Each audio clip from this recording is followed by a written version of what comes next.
Here are few questions from the paper Classical Mechanics. We have to analyze them one by one.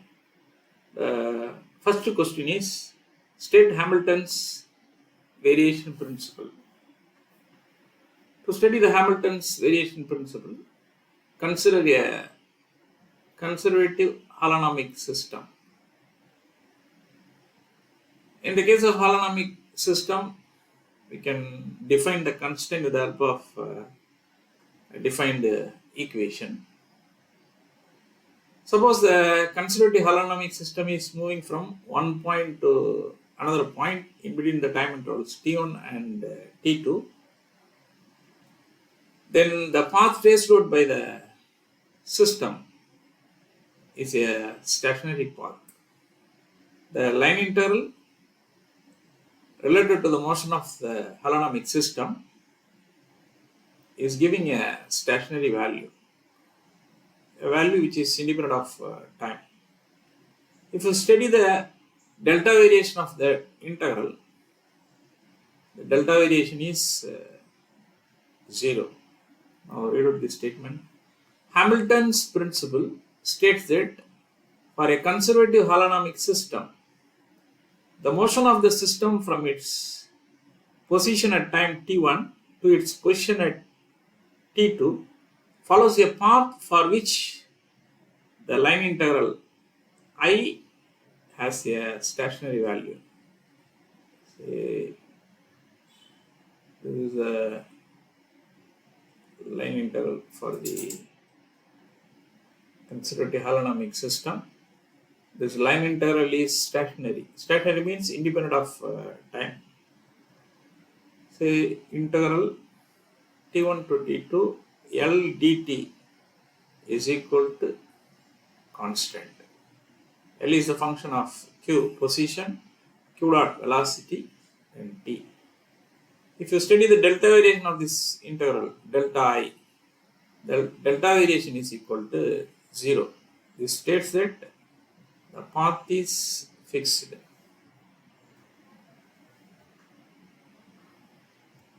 The second question is, what is central force? A central force is a particular type of force whose line of action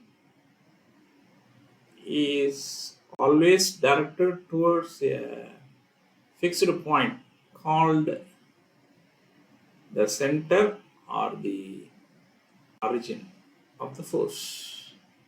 The magnitude of the central force depends only on the distance from the center. If a central force represents the interaction between any two objects, then the force is directed along the line joining the center of the two objects.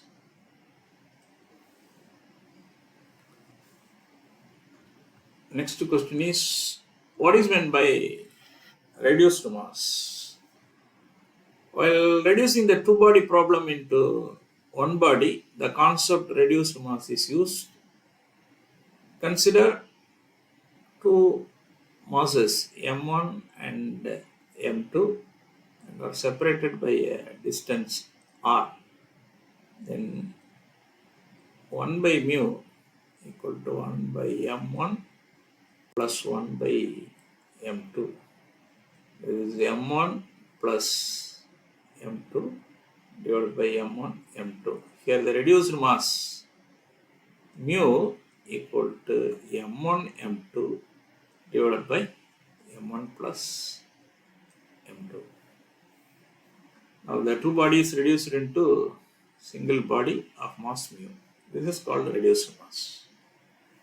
Fourth question is, give the properties of central force motion.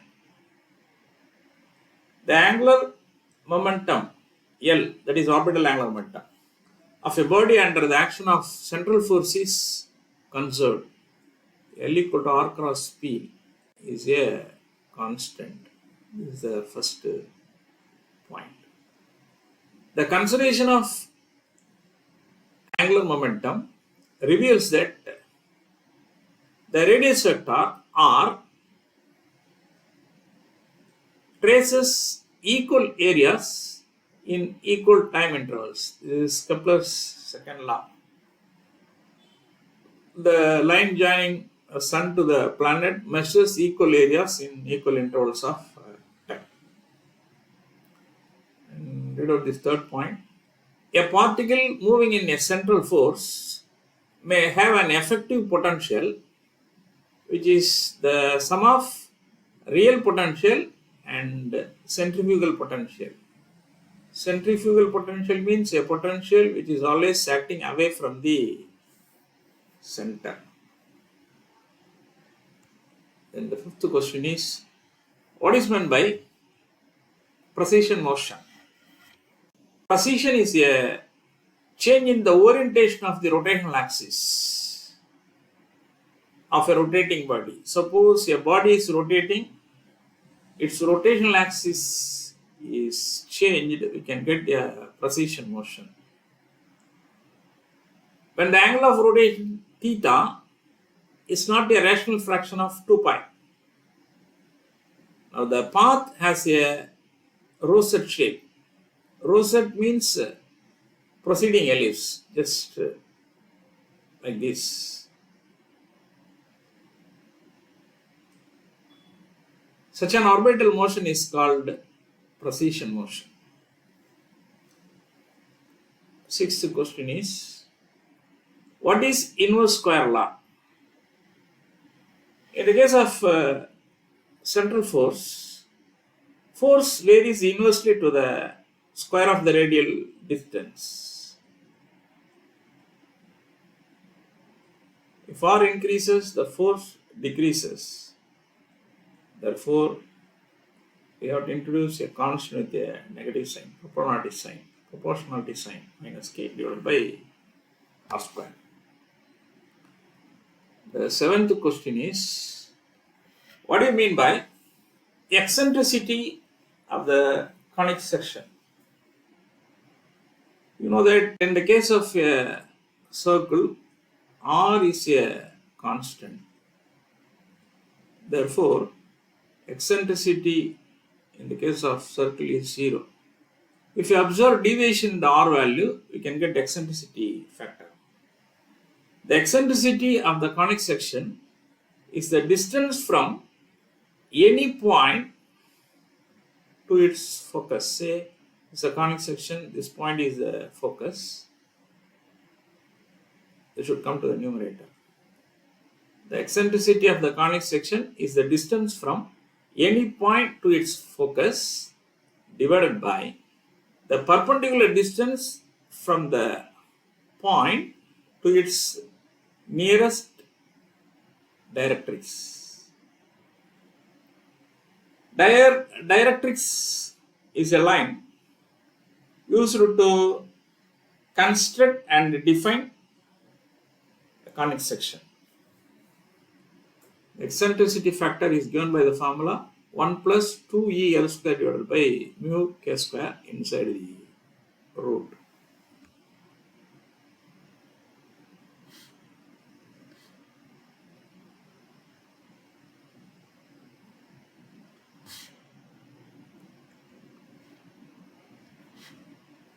Now we have to go to the 8th question. Based on eccentricity, classify the nature of the orbit.